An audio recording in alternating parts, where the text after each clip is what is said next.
Assalamualaikum warahmatullahi wabarakatuh. Perkenalkan, nama saya Raju Munawaroh, NIM 2210202031, kelas PAI A. Periodisasi filsafat abad pertengahan. Periode ini terbagi menjadi dua masa pratistik dan skolastik. A. Masa pratistik. Istilah pratistik berasal dari kata Latin pater atau bapak yang artinya para pemimpin gereja. Para pemimpin gereja ini dipilih dari golongan atas atau golongan ahli pikir. Dari golongan ahli pikir inilah menimbulkan sikap yang beragam pemikirannya. Filsafat terdapat beberapa pengertian khas skolastik sebagai berikut. A. Filsafat skolastik adalah filsafat yang memiliki corak semata-mata agama. Skolastik ini sebagian dari kebudayaan abad pertengahan yang religius. B. Masa skolastik adalah filsafat yang mengabdi pada teologi atau filsafat yang rasional, memecahkan persoalan-persoalan mengenai berpikir, sifat ada, kejasmanian, kerohanian, baik buruk. Dari rumutan tersebut, kemudian muncul istilah skolastik Yahudi, skolastik Arab, dan lain-lainnya. Filsafat skolastik adalah suatu sistem skolastik filsafat yang termasuk ajaran pengetahuan alam kodrat, akan dimasukkan ke dalam bentuk sintesis yang lebih tinggi antara kepercayaan dan akal. D. Filsafat skolastik adalah filsafat Nasrani karena banyak dipengaruhi oleh ajaran gereja. Filsafat skolastik ini dapat berkembang dan tumbuh karena beberapa faktor berikut. Faktor religius. Faktor religius dapat mempengaruhi cara pemikiran filsafatnya.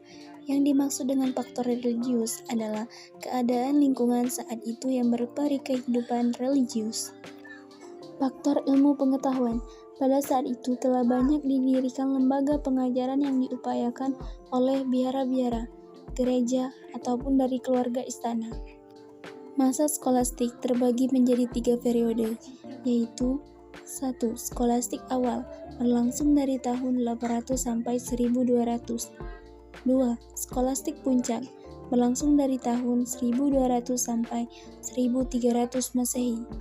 3. Skolastik akhir, berlangsung dari tahun 1300 sampai 1450 Masehi.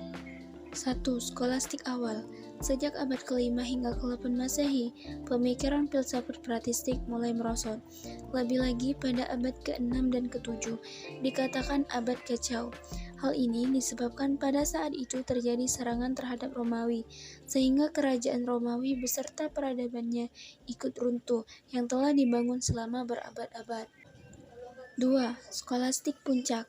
Masa ini merupakan kejayaan skolastik yang berlangsung dari tahun 1200 sampai 1300, dan masa ini juga disebut masa berbunga.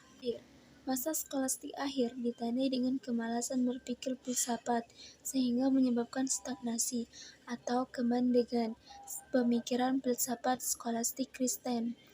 Tokoh yang terkenal pada masa ini adalah Nicolaus Cusanus 1401 sampai 1404 Masehi. Dari filsafatnya, ia beranggapan bahwa Allah adalah objek sentral bagi intuisi manusia, karena menurutnya dengan intuisi manusia dapat mencapai yang terhingga, objek tertinggi filsafat, di mana tidak ada hal-hal yang berlawanan. Sekian video dari saya. Wassalamualaikum warahmatullahi wabarakatuh.